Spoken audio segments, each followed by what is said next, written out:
Hey, everybody! It's Eddie from Tokyo. This is your cryptocurrency update from Japan, and you can see that Bitcoin is back in a position of strength.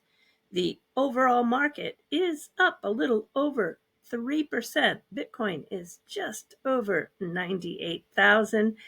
In the top 100, we have Fartcoin, a meme coin that is leading the 24-hour gains. It was up nearly 60%. It has backed off a little bit with 35% in the last 24 hours. And then we have Move, a lab bringing the Move language to the Ethereum ecosystem. The new developer language used by Sui and Aptos and others is one of the technologies that's under study by the company Ripple for bringing smart contracts onto the XRP Ledger mainnet. Mayuka, who was in a live space just a couple of days ago, made mention that they are looking at the Move virtual machine, and there's going to be a report of their findings, and it's going to be made very soon. And taking a look at Binance, the top 6 coins that are trading there in terms of volume: BNB, Bitcoin, Ethereum, Solana, Dogecoin, and XRP. Tether, the company, made a second investment in MiCA-compliant stablecoins. First was the issuer Quantos, and now Stable IR Euro. They're live with 2 stablecoins, one on Ethereum, one on Solana, and Tether moves, are really just getting kind of amazing. People are starting to notice, like the $775 million investment that went into the platform Rumble yesterday. Wow, they are going to be the most interesting follow in 2025. With their 10 billion in net profits that they made in 2024, they're going to be doing, I think, a lot of acquisitions. They're expanding. Rumble, which is all about free speech at its core, is an interesting investment. They have 22 million active users and just about 100 employees. Very lean, with revenue at about 80 million. And what I think they're going to really build out is their web hosting cloud services. Rumble has taken investment capital from J.D. Vance as well as Peter Thiel and Vivek. If you haven't figured it out, with all this new investment and their new AI platform, this $140 billion company is expanding into new businesses way beyond stablecoins. Tether took they're making a $775 million strategic investment into Rumble. For us, this is incredible because we haven't had like a strategic partner such as a company like Tether come into Rumble. So it really is exciting for us in many different ways. They approached us about a month ago, less than a month ago. Yeah, it was pretty quick. Yeah, no, it was very fast. And they expressed that they wanted to buy as much of Rumble as they could. Every insider was given the right to sell as much as they wanted, and 7 million shares is the most I could find.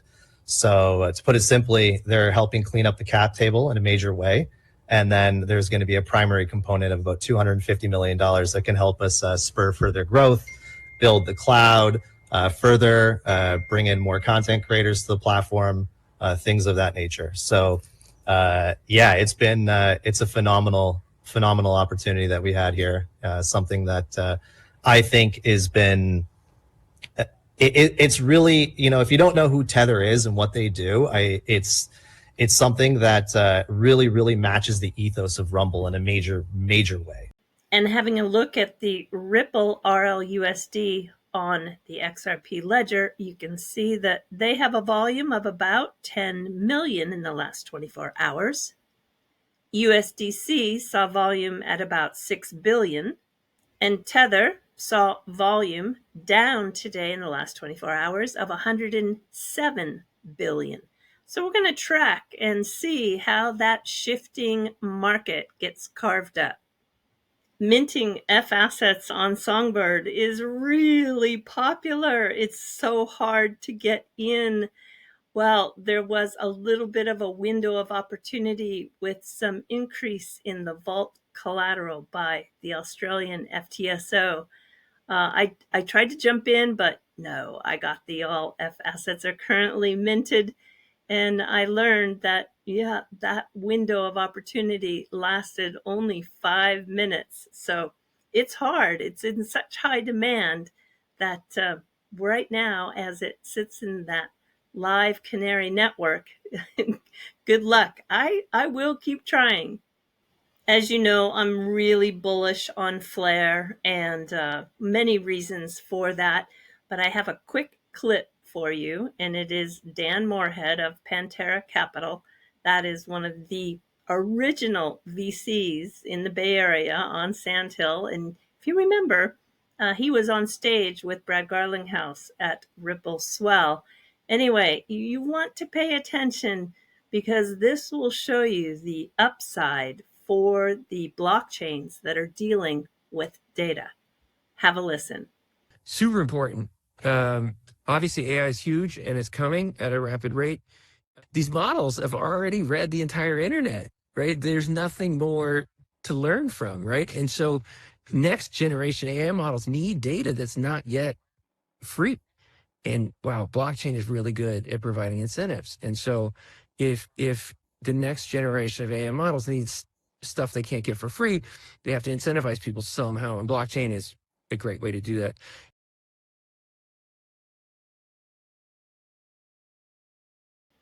I know there's so much going on in the space, but here is something you don't want to sleep on. It's Join Finance. They are going to be a part of the Root Network, and their first post was in July. They have had a ton of partner announcements that followed. So when I say look here and not there, you know that I'm talking about the Root Network, which uses the digital asset XRP as the default gas token and has a deep integration with the XRP Ledger. Have a listen to Aaron McDonald, the co-founder of Futureverse. He explains what it's all about in a very easy to understand, concise manner. Here you go. if you're the metaverse is about immersive conversion. So if you're building social, if you're building gaming, if you're building commerce, if you're building media, all of those things are the customer experience layer of the digital economy. And that's whatever goes underneath that could be banking, could be finance, could be retail, could be payments. We think that those things are all part of the same thing now. And if you're building something in immersive convergence, that's who we want to talk to. That's fantastic. Well, guys, I'm really excited to enter into this relationship with you guys. And finally, we've got a really great nugget coming from Cybermelis. He does a wonderful job at finding breaking news on LinkedIn. I highly recommend following him. He's got a free Patreon telling you the information just flows. And this article with Cassie Craddock is very interesting because she sees crypto's expansion growing rapidly as more financial institutions are doubling down on their offerings. And what she points out here is that the company Ripple is going to bring lots of client-issued tokens and stablecoins to the XRP Ledger. And because asset custody is now a need to have, not a nice to have, they are setting themselves up for a pretty slick razor and razor blade business. Yes, it is ultimately going to be one of the core services, and Ripple's progress is going to be closely monitored. Those business lines, along with the adoption of XRP, are going to really determine, I think, how soon, if they do, IPO. So those business lines of custody, payments, and their stablecoin are going to have to grow more. And they're going to foster the growth of the XRPL ecosystem as they build out. If they can ensure that the regulatory framework continues to go positive, And I think those tender offers of the Ripple shares by the company Ripple will continue. The current one is a 5% repurchase and it's oversubscribed. So I don't think they're going to go public in 2025. Yes, I just think that based on my research and reading a lot of analysts, it's possible that Ripple could even IPO just a specific line of their business. Or a private company or investment firm may acquire a portion. As Ripple generates more cash flow, dividends might even be a method to return capital to shareholders. Now, this is everything that I have read from people who are in the know. My prediction is they will remain private for the medium term. How long? I think at least 3 years. And those tender offers will continue to facilitate liquidity for its shareholders. All right, everybody, do take care. Sayonara for now. Bye-bye.